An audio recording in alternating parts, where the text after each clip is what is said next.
नमस्कार दोस्तों, आज अनंत चतुर्दशी की व्रत की कथा हम आपके समक्ष प्रस्तुत करने जा रहे हैं। भाद्रपद शुक्ल पक्ष की चतुर्दशी को अनंत चतुर्दशी का व्रत किया जाता है। आज के दिन भगवान विष्णु की पूजा आराधना करने के बाद अनंत सूत्र रक्षा बंधन बांधा जाता है। इस व्रत से जुड़ी अनेकों लोक कथाओं में से एक मैं आपके समक्ष प्रस्तुत करने जा रही हूँ। इस कथा को अंत तक जरूर सुनें। पौराणिक कथाओं के अनुसार प्राचीन समय में सुमंत नाम के एक ऋषि हुआ करते थे।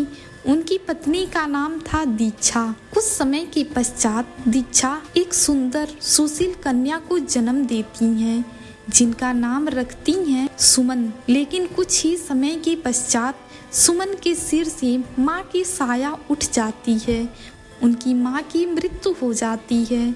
अब ऋषि को बच्ची के लालन पालन की चिंता सताने लगती है, तो उन्होंने दूसरा विवाह करने का निर्णय लिया।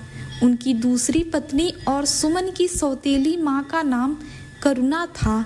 वह अपने नाम की तरह ही स्वभाव में भी करुणा थी। जैसे तैसे प्रभु की कृपा से सुमन बड़ी होने लगी और वह दिन भी आया जब ऋषि सुमंत को अपनी पुत्री की विवाह की चिंता सताने लगी। काफी प्रयासों के पश्चात कौंडिन्य ऋषि से सुमन का विवाह संपन्न हुआ, लेकिन यहाँ भी सुमन को दरिद्रता का ही सामना करना पड़ता था। उन्हें जंगलों में भटकना पड़ता था। खाने के लिए भी खाने सही से नहीं मिलते।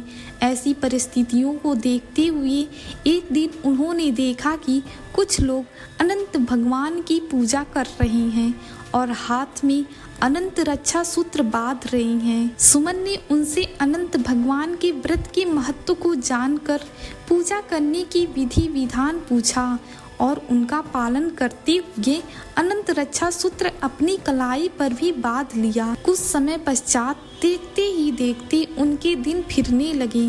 कौंडिन्य ऋषि में अहंकार आ गया ये सब देखकर कि यह सब उन्होंने अपनी मेहनत से निर्मित किया है। काफी हद तक सही भी था।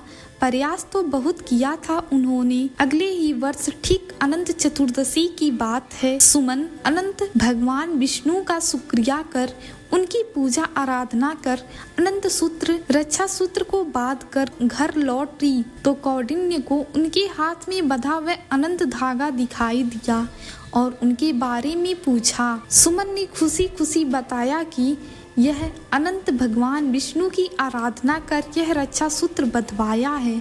इसके पश्चात ही हमारे बुरे दिन अच्छे दिनों में परिवर्तित हुए हैं। इस पर कौंडिन्य खुद को अपमानित महसूस करने लगे।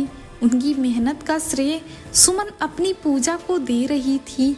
उन्होंने उस धागे को उतरवा दिया उसके हाथ से। इससे अनंत भगवान रुष्ट हो गई और देखते ही देखते कौंडिन्य अर्श से फर्श पर आ गिरे। तब एक विद्वान ऋषि ने उन्हें उनके किए का एहसास करवाया और कौंडिन्य को अपने कृत्य का पश्चाताप करने को कहा।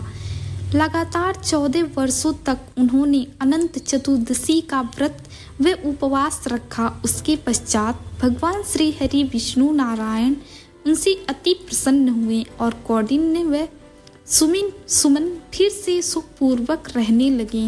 वीडियो पसंद आई हो तो प्लीज़ सब्सक्राइब कीजिए, हमें सपोर्ट कीजिए और प्यारा सा कमेंट जरूर कीजिए। धन्यवाद।